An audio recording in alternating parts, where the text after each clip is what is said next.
Current elections के लिए नामजदगियां हो रही हैं और तहरीक इंसाफ की तरफ से जो नाम सामने आए हैं पार्लियामानी बोर्ड के इजलास के बाद, उनमें इस्लामाबाद से हफीज़ शेख साहब, फौजिया अरशद तहरीक इंसाफ की उम्मीदवार होंगी। पंजाब से सैफुल्लाह न्याज़ी साहब, डॉक्टर ज़रक़ा, बैरिस्टर अली ज़फ़र उम्मीदवार होंगे। खैबर पख्तूनख्वा से शिबली फराज, मोहसिन अजीज़, दोस्त मोहम्मद, सानी नश्तर, इनके नाम हतमी फहरिस्त में शामिल है। अच्छा, जमीयत उलमा इस्लाम फजलुर रहमान की दिलचस्प बात यह है कि 5 उम्मीदवारों के कागजात नामजदगी जमा कराने का फैसला किया गया खैबर पख्तूनख्वा से, और जनरल नशिस्तों के लिए सूबाई अमीर मौलाना तौर रहमान, तारिक खट्टक और हाजी ज़ुबैर अली कागजात जमा कराएंगे, और इस तरह से दीगर तफसील दीगर की है। लेकिन पीपल्स पार्टी में बाबर डोगर साहब, रहमान मलिक साहब को नहीं मिल सका, इस्लामुद्दीन शेख को टिकट नहीं मिल सका, ये अजीब बात नहीं है? अजीब बात नहीं है? रहमान मलिक साहब बड़े अरसे से, सब बड़ा अरसा हो गया, चलें काफ़ी अरसा हो गया, अब कोई नई लीडरशिप सामने आनी चाहिए। 2002 से वो सेनेटर आ रहे हैं। नून लीग का तो देखें ना, राजा ज़फ़रुल हक साहब, वो भी काफ़ी अरसे से आ रहे हैं। परवेज़ रशीद साहब भी काफ़ी, परवेज़ रशीद साहब नहीं, देखिए वो अपनी वो अलहदा एक पार्टी है, वो अलहदा पार्टी है। जरदारी साहब को लग रहा होगा कि अब उनकी कोई यूटिलिटी नहीं है, तो नए टैलेंट को मौका दिया जाए, तो उन्होंने उनको टिकट नहीं दिया। अब नून लीग के लिए बड़ा इशू है। नून लीग में एक तरफ परवेज़ रशीद साहब हैं, दूसरी तरफ जमीयत अहले हदीस के क्या नाम है उनका, साजिद मीर साहब। उनके लिए नवाज शरीफ ने ख़ास तौर पे फ़ोन किया कि इनको बिल्कुल इनको टिकट दी जाए। ज़ुबैर भी कैंडिडेट हैं, राजा ज़फ़रुल हक साहब जो हैं वो भी एम्बिशियस हैं। अब वो भी 85 साल की हो गए हैं, वो भी पीछे हटने को तैयार नहीं है। नून लीग के अंदर बड़ी चेयरमैन है मेरा ख्याल है, नून लीग के चेयरमैन जी, पार्टी के चेयरमैन है, चेयरमैन अच्छा देते हैं, मगर बहरहाल वो भी कैंडिडेट हैं। साजिद मीर साहब भी हैं, परवेज़ रशीद साहब भी हैं, मोहम्मद ज़ुबैर भी हैं। तो काफ़ी जो है वहाँ पर काफ़ी खींचातानी हो रही है। काफ़ी लोग ऐसे हैं जो चाह रहे हैं कि उनको टिकट मिले, और ये भी चीज़ है कि उस पर राजा ज़फ़रुल हक और साजिद मीर पे बड़ी स्ट्रॉन्ग रिजर्वेशन है। कि मुझे बहुत सारे ऐसे लोग मिले, उन्होंने कहा जी कि मियाँ साहब को चाहिए, अब इनको खुदा हाफिज़ करें। साजिद मीर साहब की तो एक सिंगल सीट नहीं है, पंजाब असम्बली में एक सीट भी नहीं है उनकी। लेकिन मैं आपको एक बयान भी दे दिया टीवी पर कि औरत की हुक्मरानी जायज़ नहीं है, और मरियम साहबा के हवाले से उन्होंने पहले ही बयान दे दिया। सवाल स्पेसिफिक राजा ज़फ़रुल हक साहब जो है ना, तो साजिद मीर साहब ने कह दिया, मेरा ख्याल है शायद नहीं कंसीडर करेंगे, आप परेशान ना हो। सर नवाज शरीफ साहब ने उनके लिए कह दिया, उनके लिए कह दिया, राजा ज़फ़रुल हक नंबर 1 पे है सर, परवेज़ रशीद नंबर 2 पे है। राजा ज़फ़रुल नाम उनका आ गया, नवाज शरीफ ने कह भी दिया। अब मेरी बात भी सुन लें, राजा ज़फ़रुल हक साहब अगर हार गए तो नवाज शरीफ ने कह दिया ना, तो हार जाते हैं। नवाज शरीफ का पीडीएम का इलेक्शन है भाई, नून लीग को तो है ही नहीं ना, पीपल्स पार्टी तो है ही नहीं, पीडीएम नहीं सर, नून लीग फाइनल हो गया, नून लीग वाले जो है वो नून लीग को वोट डालेंगे, राजा ज़फ़रुल हक को। मेरा मतलब पंजाब से अगर नून लीग की 165 सीटें हैं तो पीडीएम ही है ना सारी, आंख मार देगा हो जाएगी उनके साथ। मैं समझ रहा हूं, गेमें होती है ना, पीडीएम है भाई, पड़ गया नीचे, सीक्रेट बैलेट है ना, यही तो मसला है, फायदा है ना। अब मामला ये है कि जो साजिद मीर साहब है ना, वो नवाज शरीफ साहब ने उनके लिए तो बिल्कुल फ़ोन भी किया, और वो हो भी जाएंगे। क्यों? वो चाहते हैं कि जो अहले हदीस का जो वोट बैंक है ना, नवाज शरीफ साहब अपने साथ इंटैक्ट रखना चाहते हैं, क्योंकि उनकी बड़ी फैन मजहबी वाले से उनका एक मैं आपको बता रहा हूँ, मैंने खुद उनका बयान सुना है कि औरत की हुक्मरानी जायज़ नहीं है। वो छोड़ दें, उन्होंने तो एक आर्मी चीफ के वाले से भी बयान नवाज शरीफ के कहने पर दे दिया था, उनके खिलाफ, बल्कि आर्मी चीफ के नवाज शरीफ के कहने इतना बड़ा बयान दिया था ना, आपको पता ही है। जी जी जी, वो भी तो उन्होंने दिया था ना, इसी साजिद मीर साहब ने जो आर्मी चीफ के वाले से दिया था, वो नवाज शरीफ साहब की ख्वाहिश पे दिया था ना। तो अपनी पार्टी के मरियम के बारे में वो छोड़ दे, मरियम साहबा के बारे में तो फजल रहमान साहब भी फतवा दे चुके हैं, तो उनकी सरबराही में बैठती नहीं है। वो बेनज़ीर साहबा के बारे में फतवा दे चुके, औरत की हुक्मरानी के ऊपर जरदारी साहब के साथ है, मरियम साहबा भी वही है, वो फजल रहमान साहब फतवा दे चुके हैं ना, तो फिर साथ भी बैठते थे, अलाइज भी थे।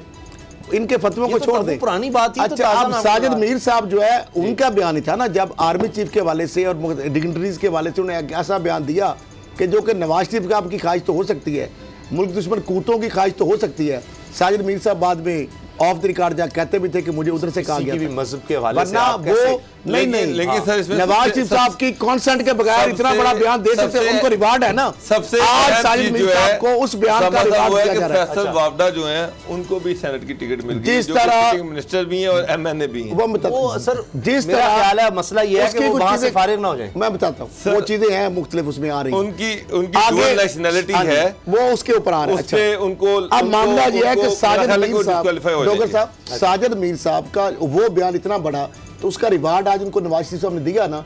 जिस तरह ख्वाजा आसफ साहब ने असम्बली के अंदर हमारी आर्मी के बारे में बयान दिया, उनको वज़ीर दिफा बना दिया, वज़ीर पानी व बिजली से वज़ीर खारजा भी बना दिया। अब मामला ये है कि राजा जफरुल्लाह आगे अब आ जाते हैं इस पे सैफुल्लाह नियाज़ी साहब का, मैंने कहा पक्का है आपके सामने आ गया। डॉक्टर जरका का कहा, बैरिस्टर अली जफर जो है ये चूँकि आइनी और कानूनी और ये पहले भी इनके अच्छा है मामला। फिर हफीज शेख साहब के साथ सर वो केयर टेकर में भी रहे, सारों तरफ है, और वो केयर टेकर सेटअप में उनके उधर नून लीग से भी वोट काफी खेल। मेरा जाती ख्याल है कि वो लॉ मिनिस्टर के आगे बड़े स्ट्रॉन्ग कैंडिडेट। अच्छा आगे हफीज शेख साहब का, हफीज शेख साहब का उनका आगे इमरान खान साहब उनको एडजस्ट करना है क्योंकि वो फटा था मशीन 3-6 महीने की बना ली थी, वो एडजस्ट कर दिया। फौजिया अरशद, वही मैंने कहा था कल, आपको क्या कहा था कि नजरियाती भूल जाए, ये फौजिया अरशद और हफीज शेख बाहर से आ गए ना, नजरियाती तो गए। अब सैफुल्लाह नियाज़ी साहब, डॉक्टर जरका साहबा, ये तो पुराने हैं, ठीक है ना, पुराने हैं। अली जफर साहब को उनकी एक्सपर्टीज भी पुराने हैं, साहब को एडजस्ट कर दिया गया, वो बनता था उनका रिजर्व। मोहसिन अजीज साहब पहले भी आपको पता है पीटीआई के सेंटर रहे हैं। उसके बाद दोस्त मोहम्मद और सानिया निस्तर, फैसल वावडा साहब का भी नाम आ रहा है। फैसल वावडा साहब का अगर नाम आ रहा है, डोगर साहब को समझे, कई चीजें मल्टीपल चीजें हो रही हैं। अभी जुल्फी बुखारी साहब का भी आपने कहा, लेकिन ये तो फैसल वावडा जो है उनके खिलाफ दो ही नेशनलिटी का केस चल रहा है इलेक्शन, और उनको लग रहा है कि वो इस केस में डिस्क्वालीफाई हो जाएंगे क्योंकि उनके पास अमेरिकन नेशनलिटी थी। जब वो इलेक्शन लड़े थे उसके बाद उनके पास डुअल नेशनलिटी थी, अगर बाद में उन्होंने सरेंडर कर दी। सेनेटर बन सकता है सर मैं नचीज की बात भी सुन, अगर आप मुनासिब बड़ी एम्बिग्यूटी है उनके पास, नहीं बड़ी क्लैरिटी है। जिस वक्त उन्होंने एमएनए का इलेक्शन लड़ा था उस वक्त वो डुअल नेशनल थे, उन्होंने अपनी डुअल नेशनलिटी छुपाई जिसकी वजह से लग रहा है कि वो डिस्क्वालीफाई हो जाएंगे। ठीक, उसके बाद उन्होंने अमेरिकन नेशनलिटी जो थी वो सरेंडर कर दी। अब उनके पास डुअल नेशनलिटी नहीं है। अब जो सेनेट का इलेक्शन लड़ने जाएंगे तो वो अपने पाकिस्तानी जो उस नेशनलिटी पे लड़ेंगे, वहां पे अब वो डुअल नेशनल नहीं है। तो अगर वहां से डिस्क्वालीफाई होते हैं तो यहाँ पे अब डुअल नेशनलिटी का जो केस है अब नहीं उन पे बनता, तो इसलिए वो केस भी खत्म हो जाएगा। और अगर डुअल नेशनलिटी का फैसला आ जाता है फिर डिस्क्वालीफाई हो जाएगा। वैसे भी एक और चीज नहीं वो रिजाइन कर देंगे ना नेशनल असेंबली से।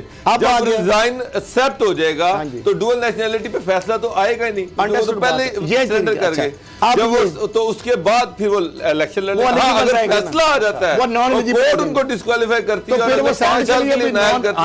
फिर वो नहीं लड़ सकेंगे। ये मसला, इसलिए उसको एडजस्ट करना है। सानिया निस्तर साहब आगे चूंकि नॉन इलेक्टेड का शोर मचाया जाता है कि जनाब नॉन इलेक्टेड दाएं बाएं इमरान खान साहब, वो भी एडजस्ट करनी थी।